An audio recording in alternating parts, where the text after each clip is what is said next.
Experiencing issues with your Tesco app, club card, or bank, not loading transactions? You're not alone. This is often due to temporary glitches, high traffic, or outdated app data. The quickest fixes are simple. First, try refreshing the app. On the transactions screen, use the pull to refresh gesture or completely close and reopen the app. Second, check your date filters. Overly broad date ranges can overload the app, so narrow it down to the last 7 or 30 days initially. If these steps don't work, move on to the next section for checking the server status. If refreshing and date filters don't solve the problem, Tesco's servers might be down. Check Tesco's official status page at status.tescobank.com or use a third-party site like Down Detector to see if there's a reported outage.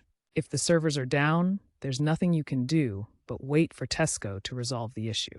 While waiting, check if you have a stable internet connection and if your app is up to date.